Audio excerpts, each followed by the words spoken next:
السلام عليكم شيخ.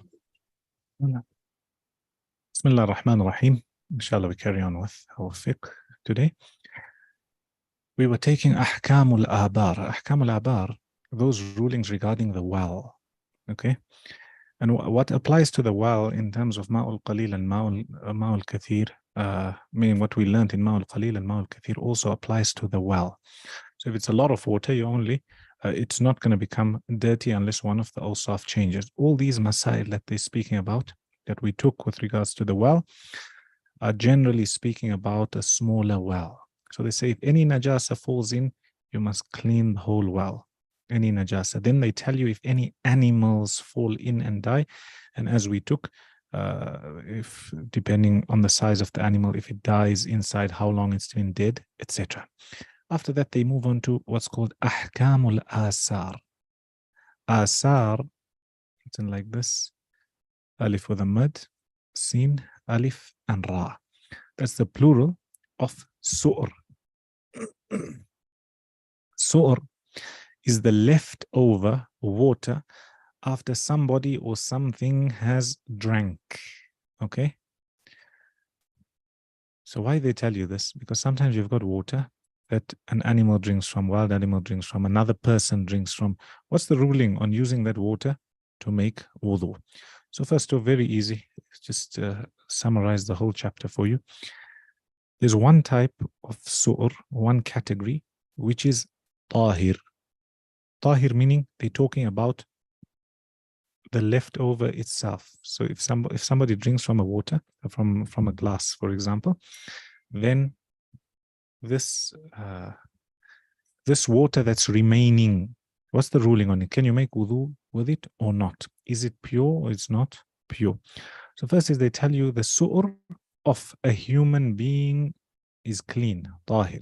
So if a human being had to drink from this water, the water will remain clean, regardless of whether it's a man, woman, child, Muslim, non-Muslim. As long as the person never have najasa, for example, on their mouth, it's fine. So here, the water would be tahir. So first is a human being, put a H there. Then you've got a horse. So they say if a horse had to drink from the water, then the water is still clean. And how you can imagine that, especially in the olden days, because they used to ride horses. Imagine you've got your stable, and then the person has about 50 liters of water that the horse drinks from. While the horse is drinking, let's say the time of Salah sets in, this man needs to make wudu. He's got no water. He makes from where the horse drinks from. It's fine. And number 3 is any animal that drinks from water, and this animal is what they call ma'kulul lahm. It's an animal that's edible to eat, meaning halal to eat. So for example, if you've got a cow or a goat or a sheep or a camel, etc. So that's the first category. Any of these 3 drink from this, the water will remain tahir. Then the second is, they tell you, there's certain animals, if they drink from the water, it becomes najis. Okay? What are these animals? Firstly, obviously, is a pig. Okay? Khinzir. So if a pig drinks from some water, and that water will become najis. And notice how we're talking about Ma'ul Qalil here. Ma'ul Kathir has its ruling. And also a dog. So if a dog drinks from, let's say a person has pets, for example. I wouldn't say pets, so let me change that. Let's say a person has a farm, and on this farm, dogs come in and out, and he keeps sheep, for example. If the sheep drink from the water and the dogs drink from the water, that water would become najis for him to use. Okay?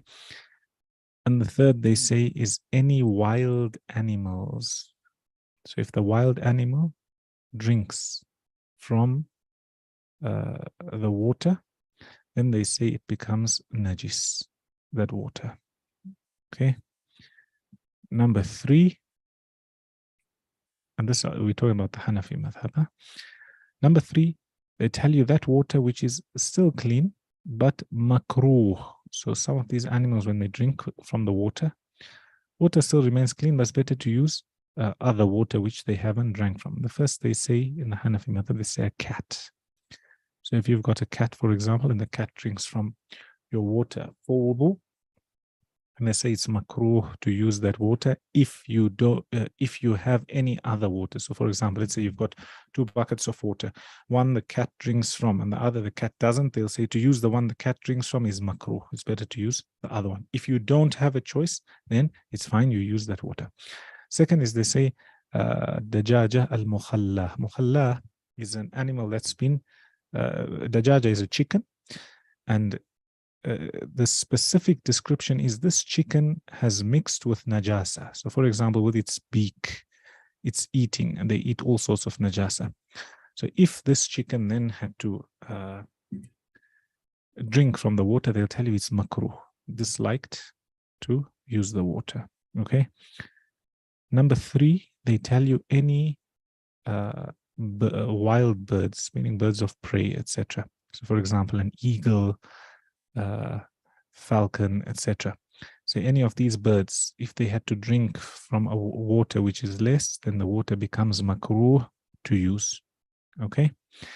And number 4, they tell you sawakinul bayt. Sawakinul bayt are those animals which they say live in the house. They used to give a nickname to those animals. For example, the mice.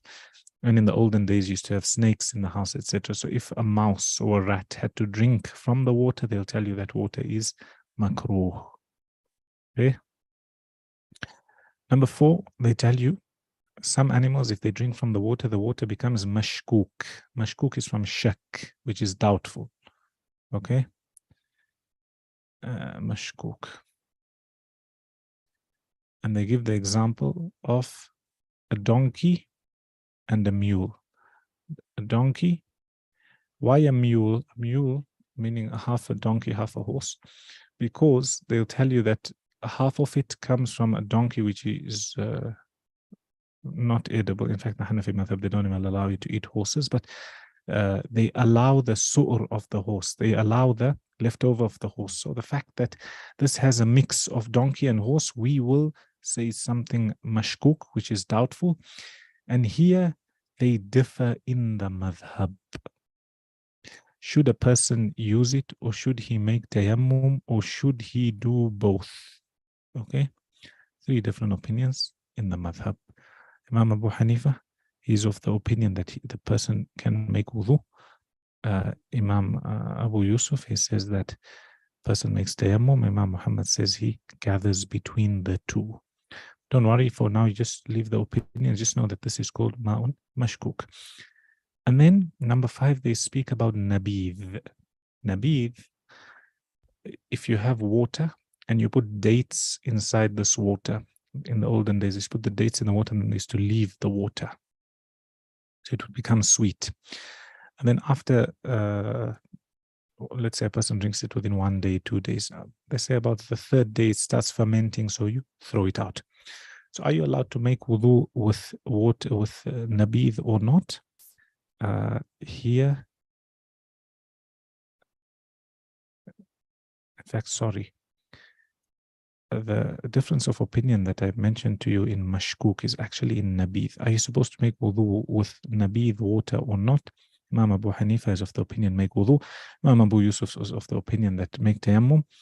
Imam Muhammad ibn Hassan says gather between the 2. As for this one here, mashkuk, they say a person must make wudu and tayammum.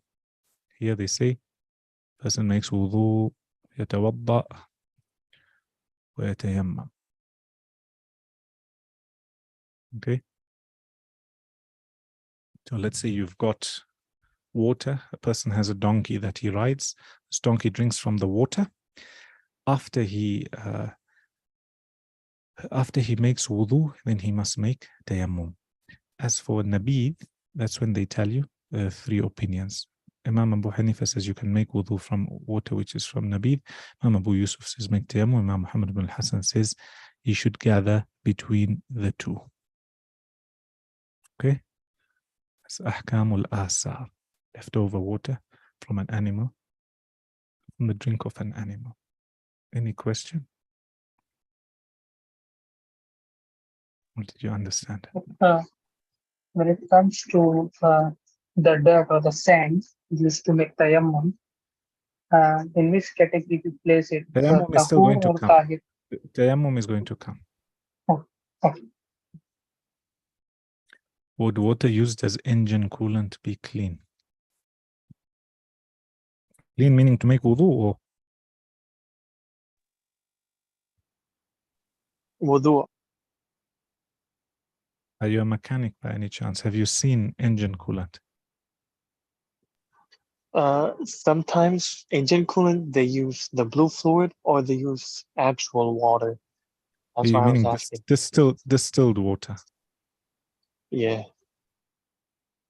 If this distilled water, you can use. It's water. All the properties of water are there, and that's why in some of the poorer countries, for those who don't have distilled water, they'll say collect rainwater and put it in the battery, for example. They use that also. As long as the properties of water are there, then it's fine. But not engine coolant, meaning the colored one. I mean, like, if you get stuck and you have no water and the only water is the engine coolant. But then why would you That's want what to take it out of the engine engine, unless you've got spare in your car? Because the car broke down and the wood and the time of prayer is about to come. Do you have?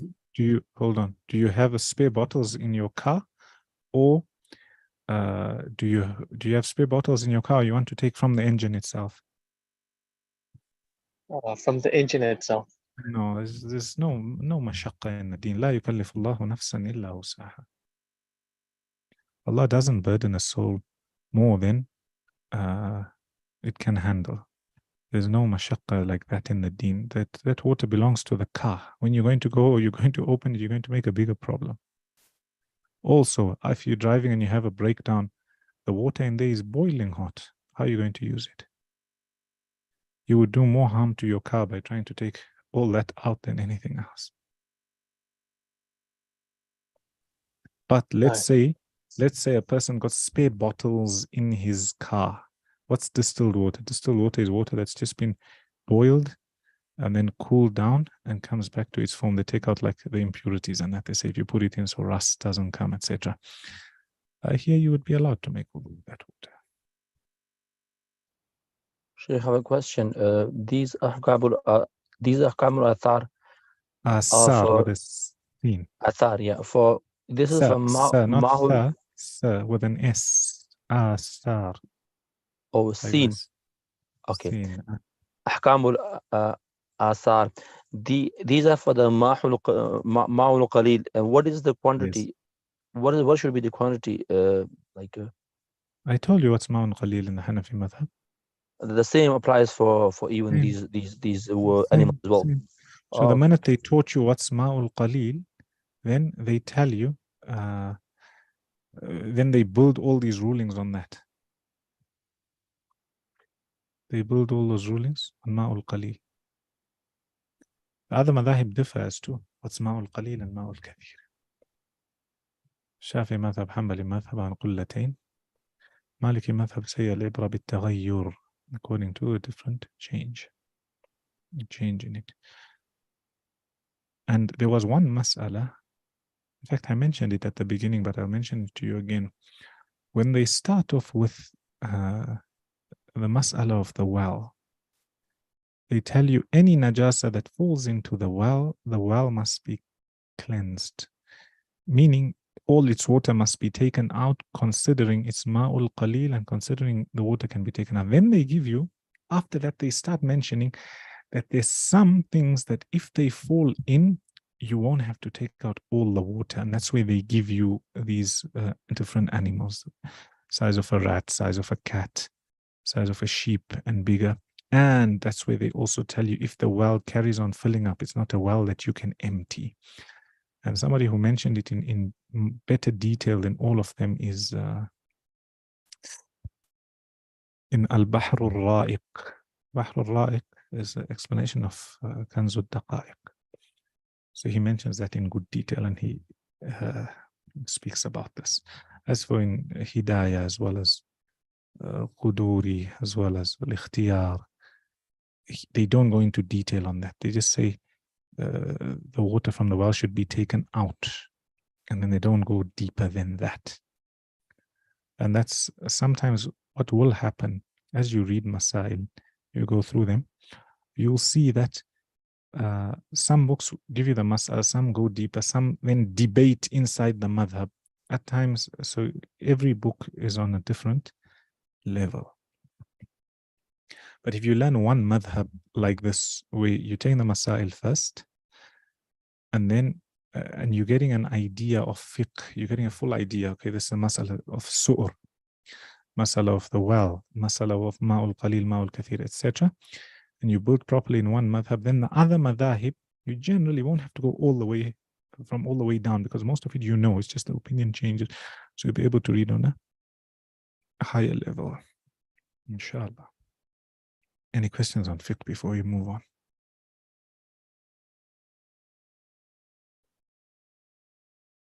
Can I ask? Ibrahim, did you study? Study Arabic. Yeah. I did study, but it was hard. That means you never study. Who has the answer for these questions? Omar, No. Bismillah. Man yastayqidu inda al-fajr?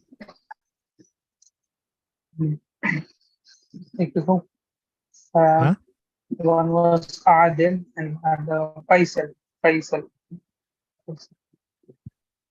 He says, who wakes up at the time of Fajr? Who wakes up? Tell me. Yeah, This Saad and Faisal. Tariq and Faisal. Tahir. I also never read. Okay. Sayyida, This was done. man yastayqidu inda al-fajr? ظاهر. Tahirun? Yeah. Are you sure? Yes. أين يصلي الفجر؟ يصلي الفجر في المسجد. هل ينام طاهر بعد الصلاة؟ لا ينام طاهر ما بعد ينام. الصلاة. ولا ينام. Okay, it's fine. ماذا يفعل بعد الصلاة؟ يفعل بعد الصلاة يقرأ القرآن. Yes, so you don't have to say يفعل, you say يقرأ القرآن. متى يذهب إلى المدرسة؟ يذهب الساعة 7. كيف يذهب؟ يذهب بالحافلة. متى تستيقظ أنت؟ Meaning it's you asking you, so متى, I'll just use the masculine as is, but it's feminine is a different way of putting it. I don't want to confuse you. Asking, what time do you wake up? أستيقظ عند السحر. عند السحر you mean. السحر والمسافرين بالأسحار. أين تصلي الفجر؟ أصلي الفجر في البيت. ماذا تفعل بعد صلاة الفجر؟ أفعل بعد صلاة الفجر. No, you don't have to say أفعل. It's saying what do you do? So if someone asks you in English, what do you do in the morning? Do you say I do reading? No, you just say I read. أقرأ القرآن. أقرأ القرآن.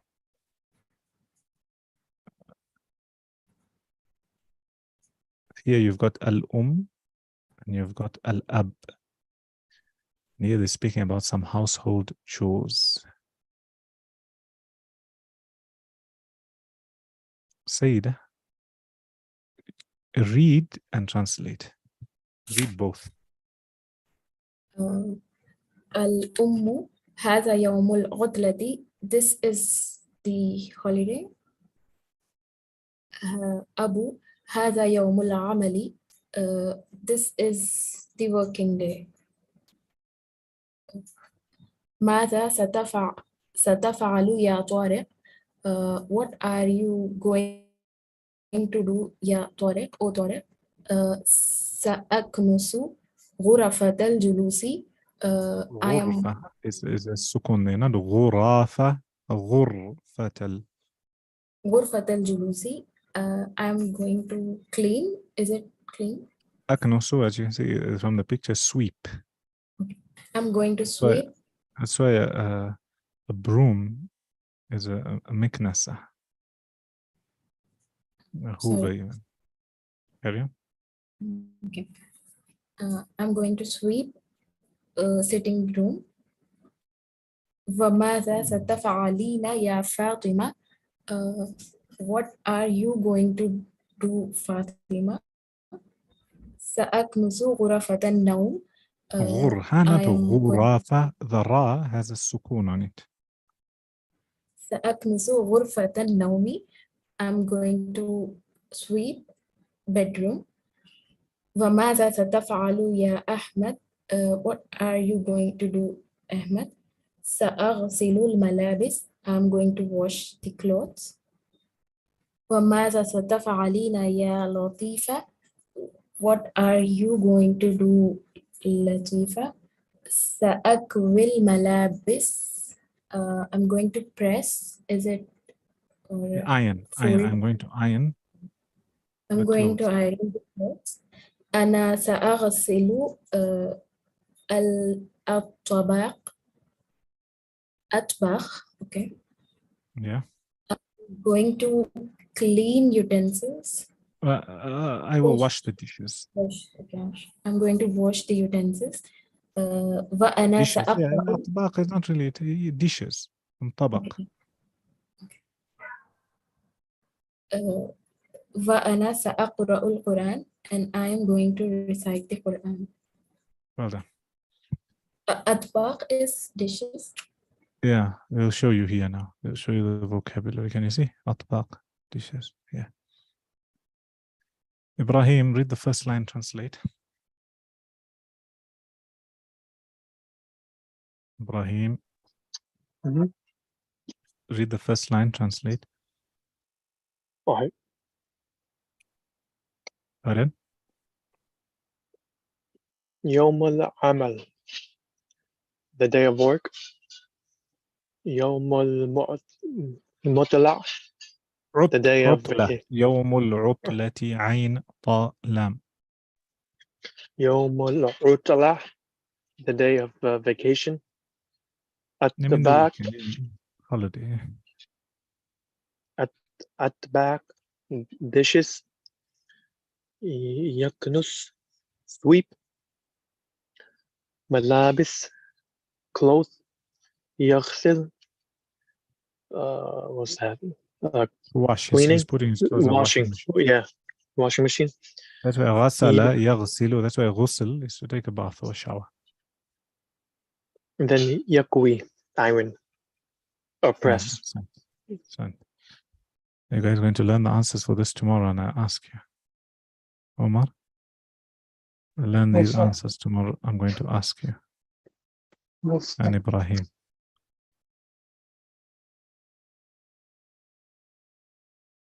Ibrahim, نعم. speak with Omar.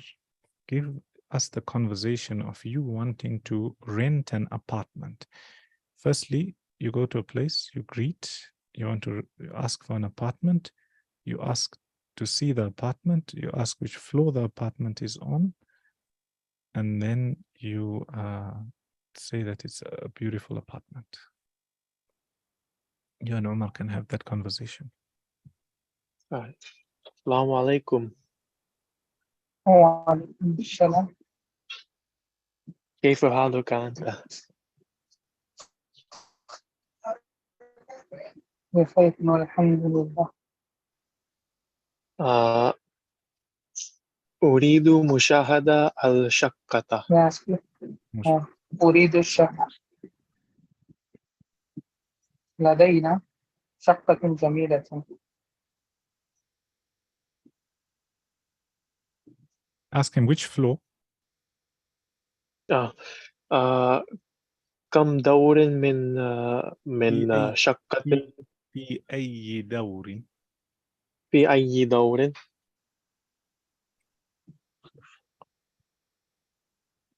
Tell him on the 5th floor.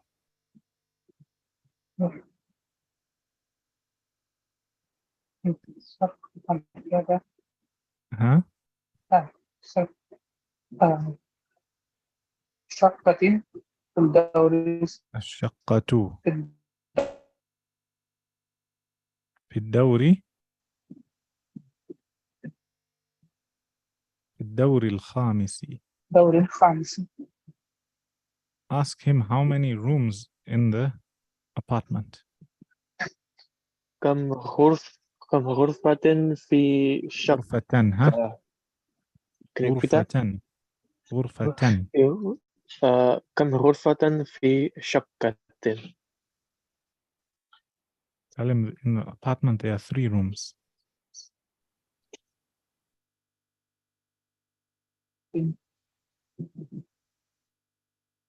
Omar, you need to study the previous module.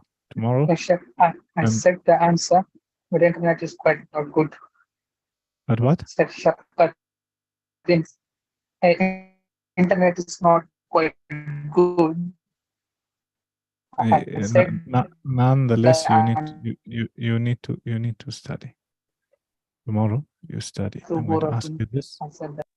and tomorrow I'm going to ask you this, and tomorrow I'm going to ask you, meaning these questions as well as previously, as well as Ibrahim.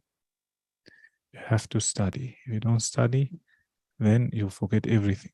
Then it will be as good as us coming here and not achieving much. Alam Gheer, Ya Sheikh. Bismillah, read.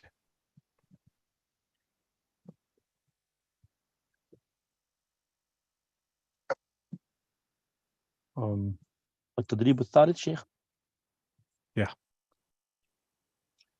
بسم الله الرحمن الرحيم. ستبدأ غرفة الصيف بعد أسبوع. The summer vacations are starting in a week. وسيسافر الطلاب إلى الأهل. And the students will travel to their families. سيسافر أحمد إلى بلده. Ahmad will travel to his country. سيقضي الغرفة في القرية. He will spend he will spend his holidays in his village. The holiday. Yeah, he will spend the holidays in his village. ليساعد والده وعمه في المزرعة. عمه فتح وعمه. Yeah. ليساعد والده وعمه في المزرعة. ليساعد is فعلا فاعل. والده his father. عمه في المزرعة. Carry on. To help his father and his uncle in the farm, on the farm. وعلي سيسافر إلى السعودية, and Ali will travel to Saudi. ليقضي الغربة بين مكة والمدينة. To spend the holidays between Mecca and Medina. وسيعتمر ويبقي شهرا في مكة. ويبقى. It will be يبقي if there's 2 dots under the ya. وسيعتمر ويبقى شهرا في مكة بالقرب من المسجد الحرام. He will perform his umrah and stay for a month in Mecca near the Masjid al-Haram. وسيبقى شهرا في المدينة بالقرب من المسجد النبوي. And he will stay for a month in Medina near the Masjid Nabawi. سيقضي عمر وأسرته الغرفة في مصر. Umar will spend the holidays with his family in Misr, in Egypt. سيسافر بالبحر. He will travel by sea. وتسافر أسرته بالجو. And his family will travel by air. سيقضي الأيام الأولى في القاهرة. He will spend the first days in Cairo. ليرى نهر النيل, to see River Nile. ويزور الأزهر, and will visit Azhar. وسيقضي 10 أيام خارج القاهرة, and will stay 10 days outside Cairo. سيزور صديقه أحمد في قريته, and he will visit his friend Ahmad in his village. ويقيم معه في مزرعة والده, who lives with his father. ويقيم معه, and he will stay with him. Yeah, Sheikh, ويقيم معه, Ahmad will stay with him, or ويقيم, yeah, he will stay with him on his father's farm. Stay with him on his father's farm. Look here, this is speaking about Umar. Umar and his family are going to go to Egypt. He will go this way, they will go that way.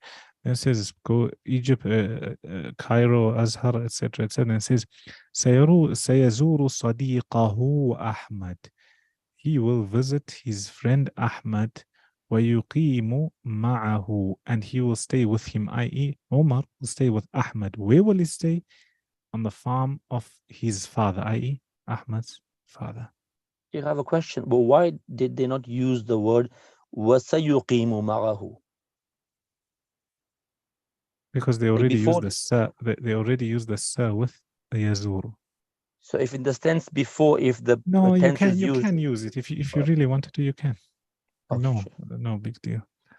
And those are the questions, and then, mashallah, it's coming to the end. I want you to read this quickly, fill in the gaps, and inshallah, with that you come to the end. الخامس. بسم الله الرحمن الرحيم.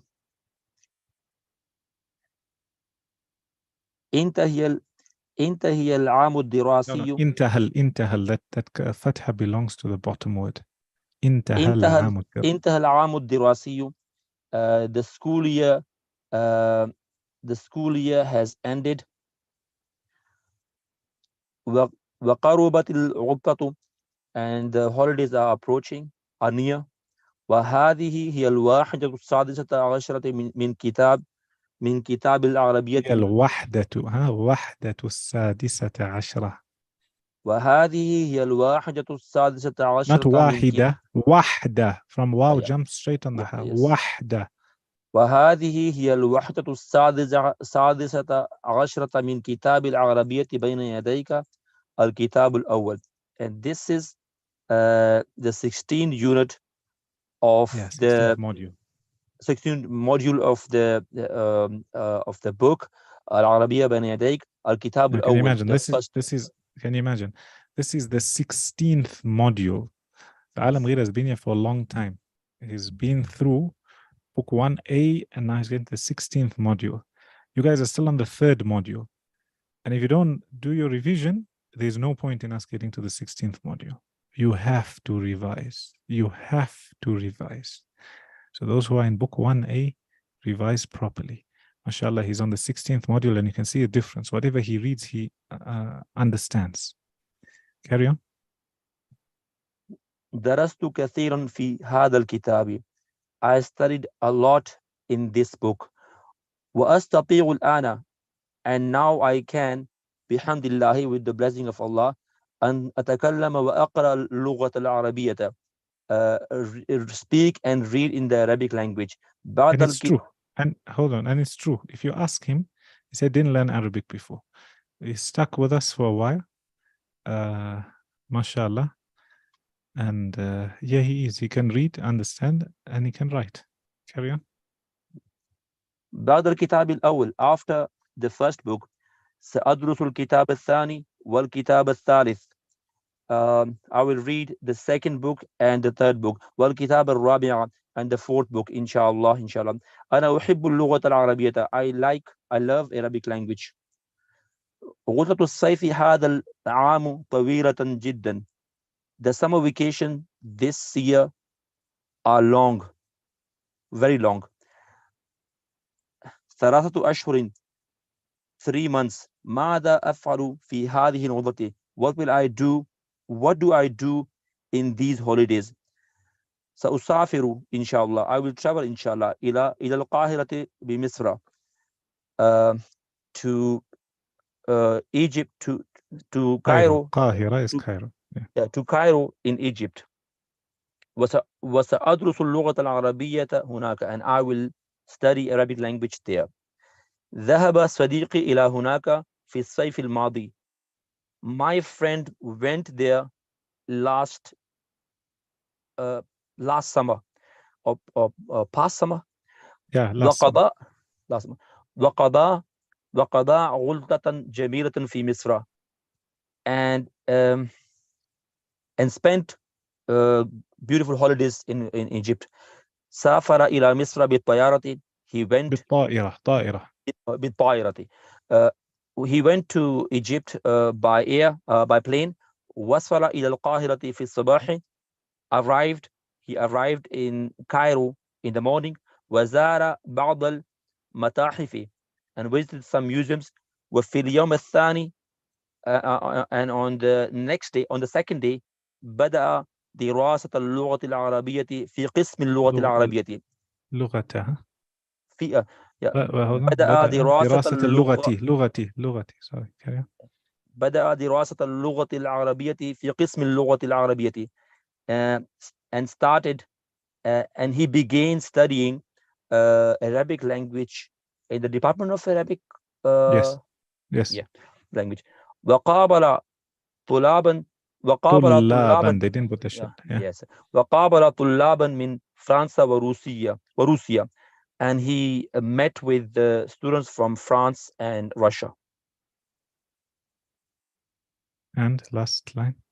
وقضى غضة جميلة ومفيدة, and he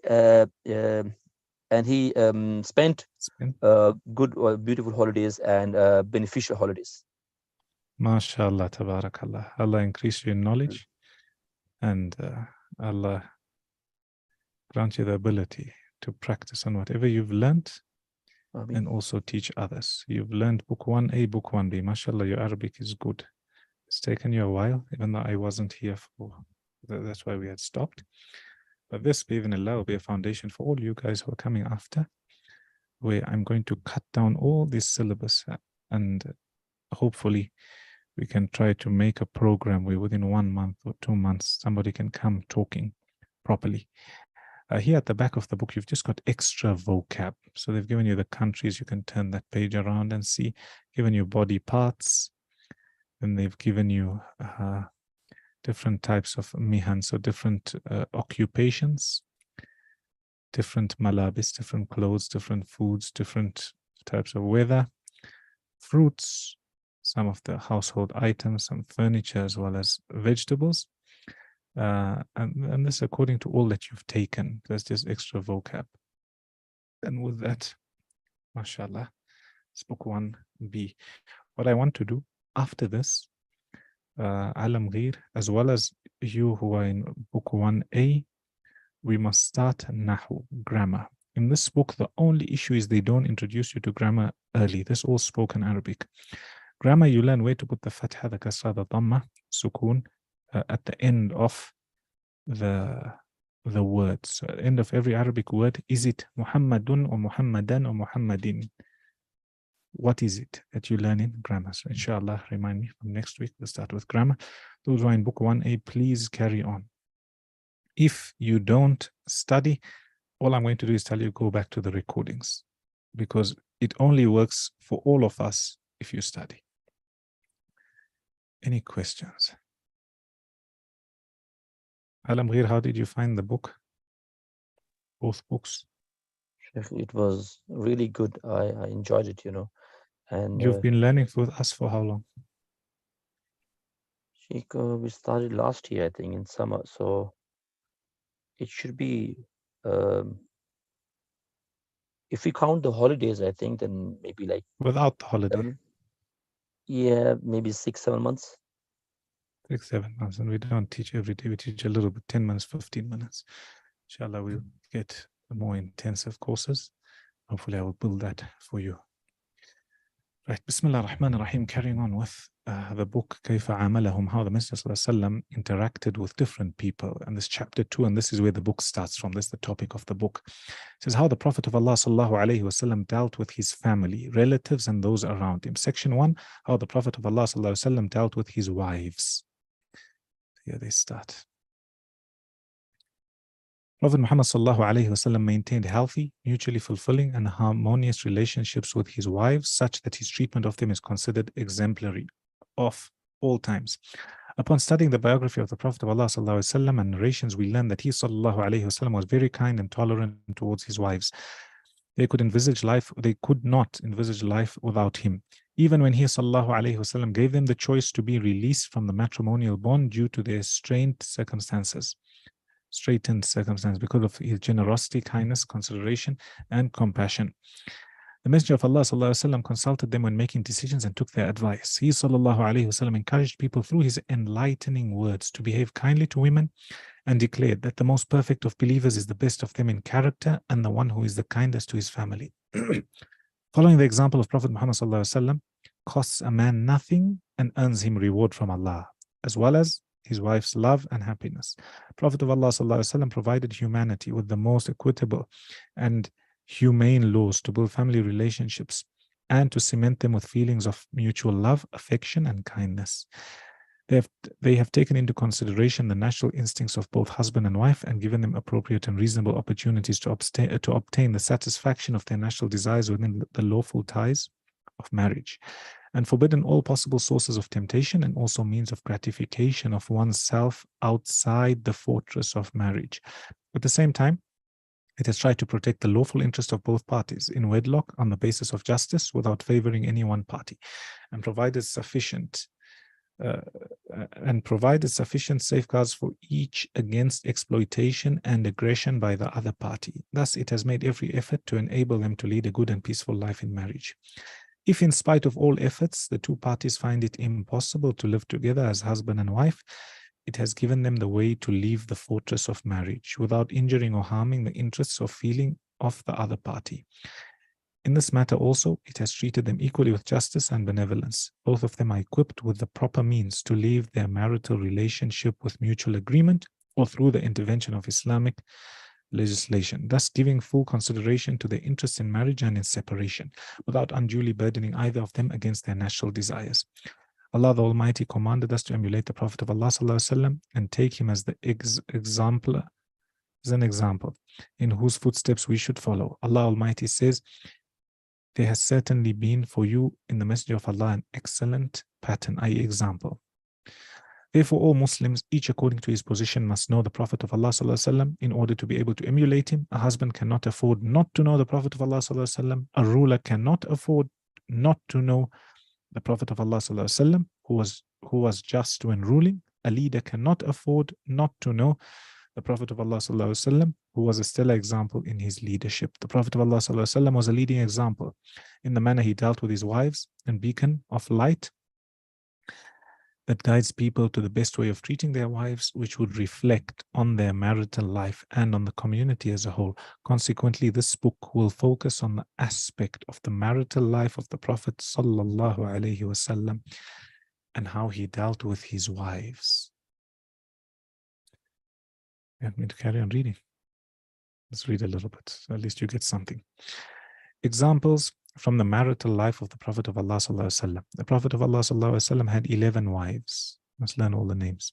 Namely, Khadija bint Khuwaylid, Aisha bint Abi Bakr, Hafsa bint Umar, Sauda bint Zam'ah, Al-Amiriyah, meaning that's all her name, Al-Amiriyah, Zainab bint Jahsh, Al-Asadiyah, Zainab bint Khuzaymah, Al-Hilaliyah, Salama, Hint bint Abu Umayyah Al-Makhzumiyah, Habiba, Ramlah bint Abi Sufyan Al-Amawiyah, Maymuna bint Al-Harith Al-Hilaliyah, Juwayriyah bint Al-Harith Al-Mustaliqiyah, and Safiya bint Huyay Al-Nadriyah.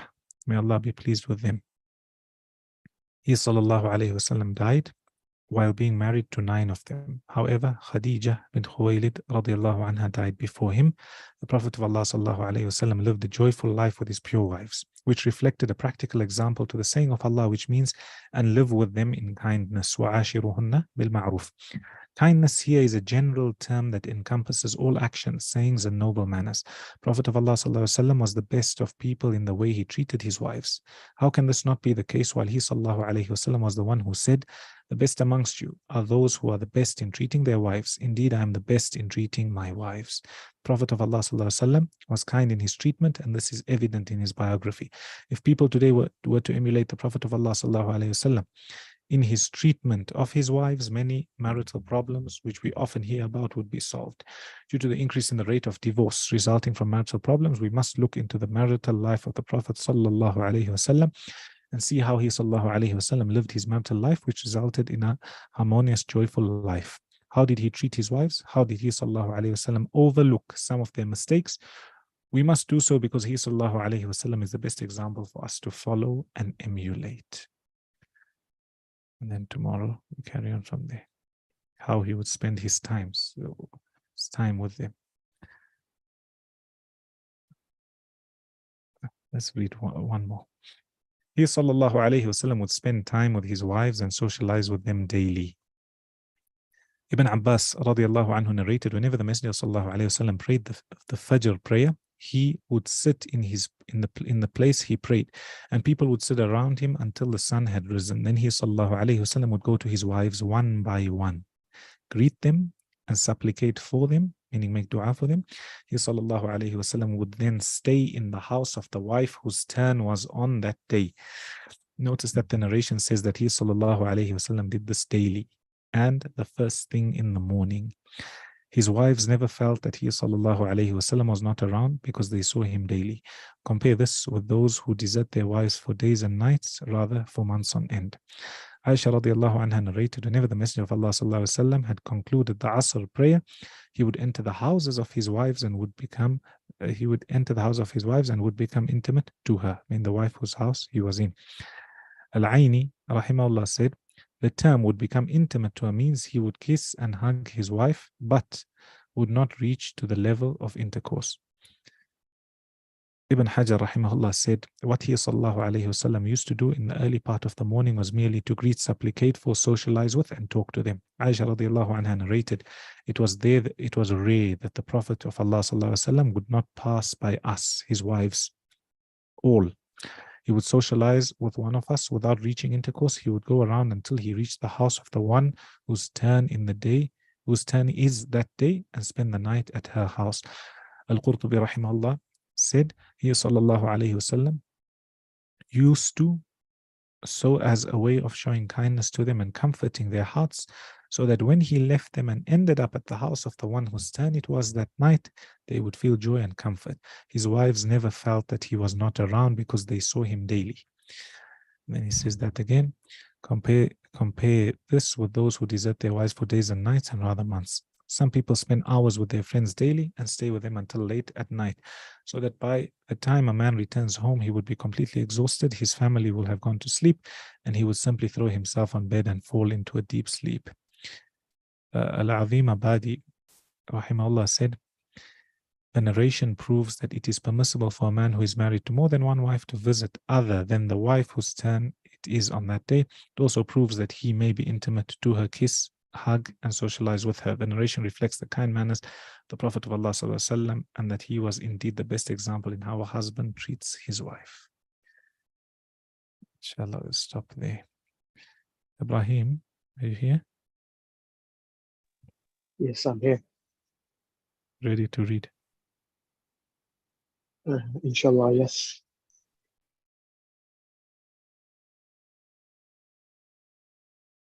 One second, let me open this book. Right, read.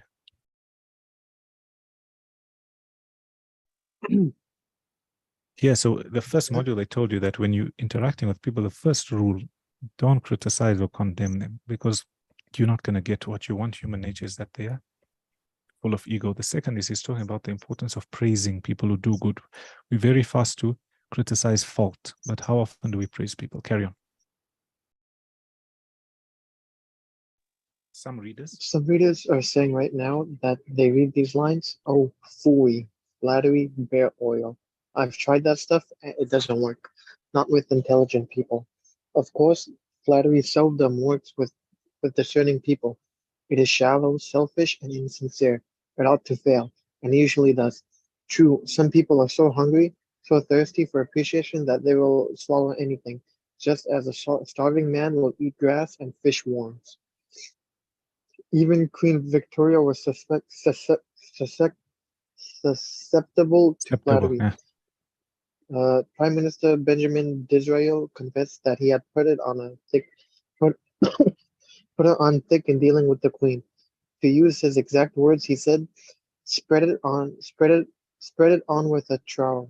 But Disraeli was one of those most polished, deft, and adroit men who ever ruled the far-flung British Empire. He was a genius in his line. What will work for him won't necessarily work for you and me. In the long run, flattery will do Meaning you more flattery harm is like insincere praise. That's what it is. Carry on. will do you more harm than good. Flattery is counterfeit, and like counterfeit money, it'll eventually get you into trouble if you pass it to someone else. The difference between appreciation and flattery, that is simple. One is sincere and the other is insincere. One comes from the heart out, other comes from the teeth out. One is unselfish and the other is selfish. One is universally admired, the other is universally condemned. I recently saw I recently saw a bust of Mexican hero General Alvaro Obregón in the Chapultepec Yeah. place in Carry on, Mexico carry on, Palace, carry on. in Mexico City. Below the bust are caved these wise words from General Obregón's philosophy: Don't be afraid of enemies who Who attack attack you. you? Who attack you. Be afraid of the friends who flatter you. No, no, no. I'm not suggesting flattery. Far from it. I'm talking about a new way of life. Let me repeat. I'm talking about a new way of life. King George V had a set of 6 maxims displayed on the wall of his study at Buckingham Palace. One of these maxims says, "Teach me neither to proffer nor receive cheap praise." That's all flattery is, cheap praise. I once read a definition of flattery that may be worth repeating.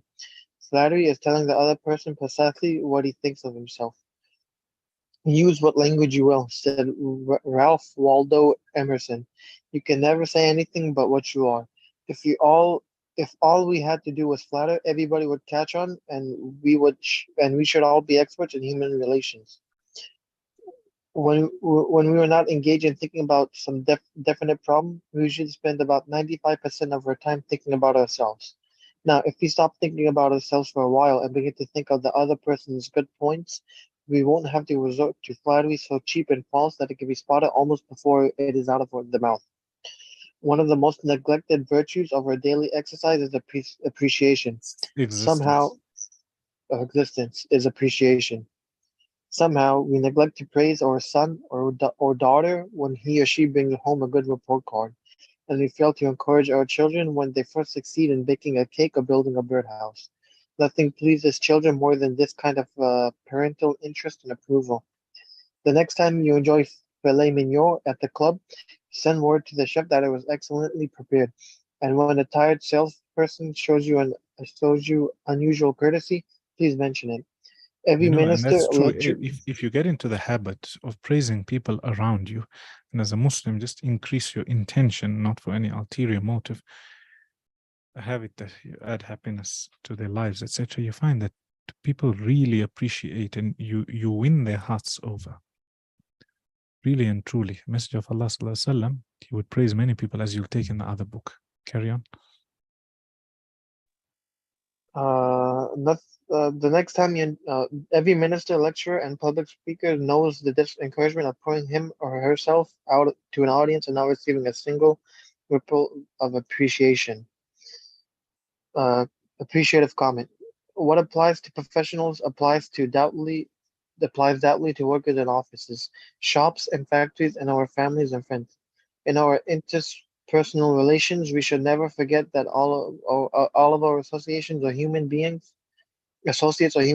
and hunger for appreciation. It is legal tender that all souls enjoy. Try leaving a friendly try leaving a friendly trail of little sparks of gratitude on your daily trips. You'll be surprised how they will set small flames of friendship that will be rose beacons on your next visit. Okay, stop. Pamela, Stop. I want to stop here. Oh, is finishing now? It's not. In fact, finish. To be honest, finish. Carry on. Pamela Dunham of New Fairfield, Connecticut, had among her responsibilities on the job of the supervision of a janitor who was doing a very good job. The other employees would jeer at him and litter at the hallways to show him what a bad job he was doing. It was so bad, productive time was being lost in the shop. Without success, Pam tried various ways to motivate this person. She noticed that occasionally he did a particularly good piece of work. She made a point to praise him for it in front of other people. Each day, the job he did all around got better, and pretty soon he started doing all his work efficiently. Now he has done an excellent job, and other people give him appreciation and recognition. Honest appreciation got results where criticism and failed. Hurting people not only does not change them, it is never called for. There's an old saying that I've cut out and pasted on my mirror where can I help but see it every day. I shall I shall pass this way once any good, therefore, that I can do or any that I can do or any kindness that I can show to any human being. Let me do it now. Let me not defer nor neglect it, for shall I not pass this way again. I shall not Emerson's pass. I shall not pass this way. Emerson said, "Every man I meet in my superior in some way. In that I learn of him." If that was true of Emerson, isn't it likely to be 1,000 times more true of you and me? Let's cease thinking of our accomplishments or wants. Let's try to figure out the other person's good point, then forget flattery. Give honest, sincere appreciation. Be hearty in your appropriation and lavish in your praise. And people will cherish your words and treasure them and repeat them over a lifetime. Repeat them years after you have forgotten them.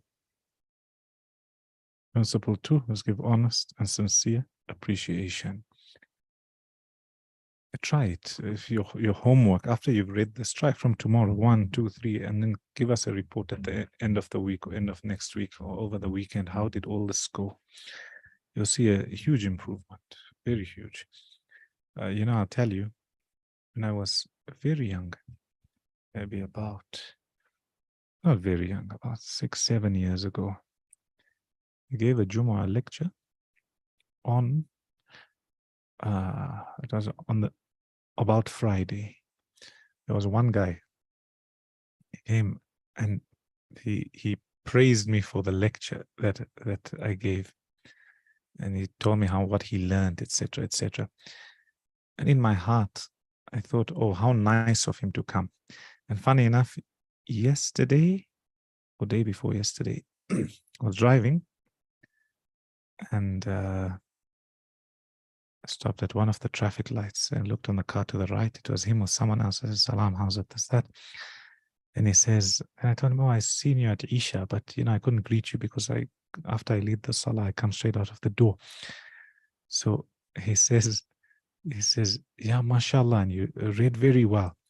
The point I'm getting at is, I was just thinking of it before we even read this, but I was just thinking, this guy, he goes around and probably with everyone he meets, he finds something good he can say off them, and he says it, and you remember these things. In the same way, you remember somebody who criticized you, especially somebody who was hard and harsh and did it for nothing. Try your best to go out and